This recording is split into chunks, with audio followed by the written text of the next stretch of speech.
Well, it is the last Sunday of the month, and as promised, I have dug into the bag of questions. There's not a lot of new fresh ones, but there are some old ones back from years past, particularly around combat, so I think it's worth digging back into that bag of questions and having a conversation on combat. And specifically, I'm going to talk about kind of my tips and tricks for making combat interesting, keeping it moving forward, and how I, as a dungeon master, track it, keep up with all of the various numbers and things that are going on. So let's talk combat again. All right, so we're gonna go back to the old visual aid, this mat. Oh, this mat brings back so many good memories of when we used to run combat in person. But for today's video, I'm going to talk about these two items, kind of keeping combat moving, and I'll explain a little bit about what that means, and then how I now keep up in this distanced world of gameplay that we are now in. So those are the two topics I'm going to talk about today. So what's cool about this mat is that it's kind of serves as a dry erase or a wet erase grid, and if I can just figure out how to zoom in. There we go, check that out. So you've got grid lines already here on it.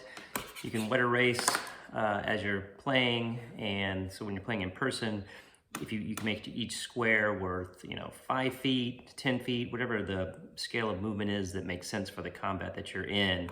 And that's kind of the first kind of thing of how to keep combat moving. You gotta have some kind of a boundary, right, that the combat's taking place within. And then if you've got them, use your minis to show kind of where things are. Let's say there's an obstacle right here. So there's a big, I don't know, a big pillar, maybe just right in the middle. Kind of comes to a point, perhaps. And say the creature is this, let's say it's this big, I don't know, let me find something. Ooh. Let me find something realistic. Okay, maybe I won't. Maybe I'll just use this little Baboa, this creature here. So that's the bad guy. So keep combat moving. You've got your player characters. Let's add a couple more here. We've got another Dragonborn Sorcerer, and let's just get this little halfling here. So we've got 4 player characters, each played by a different person. And then you've got the big monster here. And so you've got your initiative order, which you're keeping track of. Let's say it's 1, 2, 3, 4, and I'll show you how I do that too. All right, so here is my DM screen. I will have a index card for the creature, monster, and I will roll initiative for that guy and put him somewhere here, whatever the order is. And then I've got my 4 players in this case. So 1, 2, 3, 4. And on my cards, these little index cards I use, I write down what the player's name is, what the actual person's name is, and then what the player character's name is, the fictional name. I put what class they are. I put their passive perception. You can see that little number down there, so that I always have that ready. I don't really worry so much about armor class or hit points on these guys because I just ask them if a particular roll that the monster rolls, if it hits or not. But depending on their initiative, I'll order them. So there's 1, 2, let's say the monster kind of rolled in the middle. And I keep it right here on my my DM screen, right? And so they see the names on this side as they're sitting on this side of the table. And I see all of the information on this side. It's kind of the cheat sheet. In fact, I can flip Harlan around here. And so as we look at initiative, I'll start from, I usually go, in this case, it looks like I'm going left to right, according to the camera, but from my right to left, down the initiative order. And then if we get back to the creatures here on the front of me, so that's how I'll start it out. I'll say, all right, Elisar, say this is the first one, you're up. And we can look and see, is there a clear line of sight? If he's got a ranged weapon, can you hit? If it's this little guy and he wants to use a ranged weapon and this thing's in the way, well, he might not be able to hit this creature, or I can use my DM screen and say that this creature has 3/4 cover, which means it gets a +5 to his AC. That's all right here in front of me on the DM screen. Anyways, but without actually seeing this visual of how things are taking place, it's tough. And so that's been a tough challenge as we've moved to the old virtual world here. Let's see if I can get back to some semblance of how to work this thing. Yeah, here goes the vehicle. As we move to the virtual world, kind of how do we keep track of where things are and visualizing that? And there's lots of virtual tools out there which help with that. Roll20 is one, and there's others. We've used Zoom and have kind of moved to, of all things, PowerPoint, and using the annotation feature on Zoom to do some of that marking. Where are you? How are things moving? That can still get a little tedious.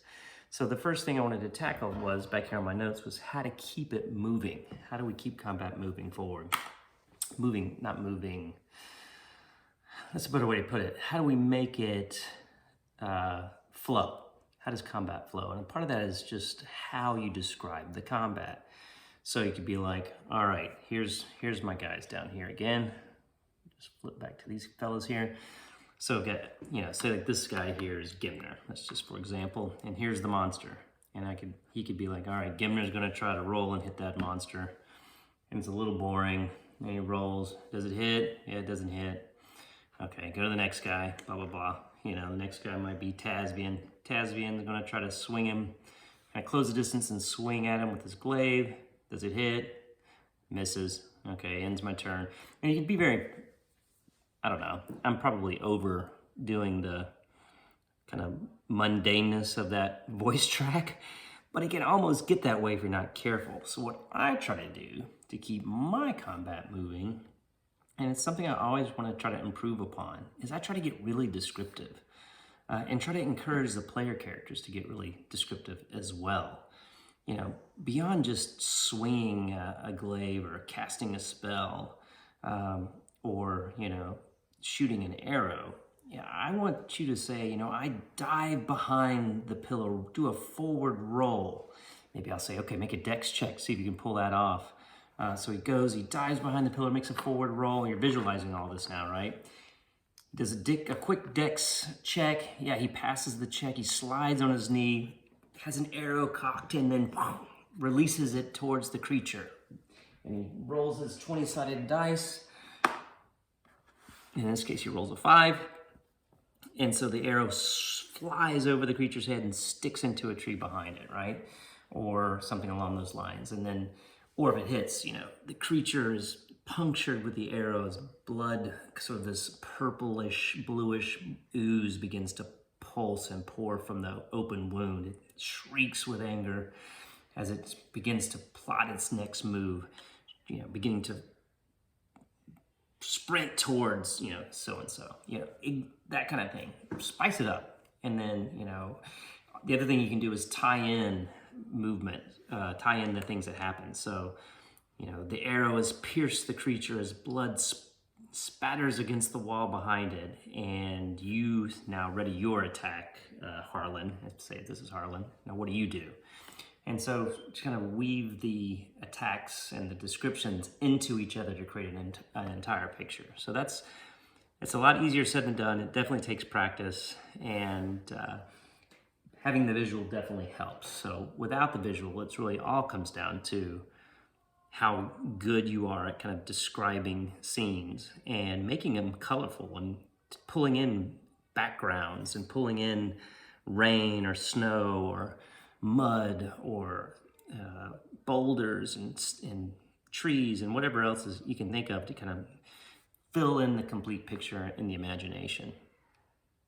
And then the next little topic I wanted to touch on was, how do I keep up? So besides having coffee in my cool new Drinks and Dragons coffee mug, courtesy of Haley, thank you very much for a Thanksgiving Day gift. How do I keep up now? So in the old days, back in person, what I would do is I'd literally create a table of combat. So here's the monster. We put their armor class. It's gonna be hard to see, but I'll show it to you in a second. And then I would put, say it's 15, and I would put their hit points and say it's 30, and I'd just write them down here. now I don't have that. I actually, because no one else can see it anyways, I've got, oh, this is my favorite sheet of paper, and you can see the kind of tables that I've created.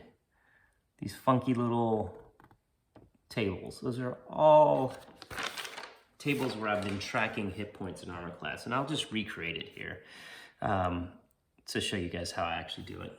Yeah, here it is, super straightforward. I'll just create this table on my little graph sheet there, and then every time somebody does damage, I'll just jot down the damage there, maybe that's been done, and as different hits take place, you know, I keep accumulating the damage all the way until I get to 30 points, which is equal, basically takes the animal or the creature, the monster down to 0 hit points, and then that's the end of that monster. So if there are more than one monsters in an encounter, that's when a table like this gets really helpful. So one monster might have 30 hit points, one might have 15, another might have 40, and then their ACs I might put up here, you know, AC. So this one might have 15 AC, this one might have 10, and this one might have 12. And so then I can keep track of it that way. I play around with this format from time to time, depending on what works the best. Here's the other cheat that I've been using lately. Don't tell anybody. I've got an HP 12C calculator. And I just kind of, well, it's obviously inside here now, but I'll keep this beside me and I'll just subtract it down rather than doing the head math. I know that's lazy, but again, it's part of keeping things moving, right? Keep combat moving and how I now keep up with things. Oh, by the way, here's the DM screen. When I was talking earlier about cover, this is what I was looking at. So if somebody's got total cover, they can't be hit directly, but 3/4, you add +5. So these little tips and tricks on the DM screen are really, really helpful, particularly when you're in the middle of a combat scenario and you're trying to keep it moving forward and you're trying to keep track of where things are at. So there's sort of behind the scenes on combat, more about how I make it work. And I hope you found this super helpful. If you did, please like the video and let me know in the comments things that you guys use to make your combats pop. Maybe that's the way to put it, to make it exciting. And if there's other tips and tricks that I can incorporate into my game, I'm always happy to hear those. So again, if you like this video, hit the thumbs up, give it a thumbs up, and subscribe to the channel if you like this kind of conversation in general. All right, folks, thanks again for watching another episode of Drinks and Dragons. And if you like this, please subscribe, hit the button, and I'll link to other videos over here on the side that are related to some of my Dungeon Master tips and tricks, and just in general, things that help the game be the great game that it is. So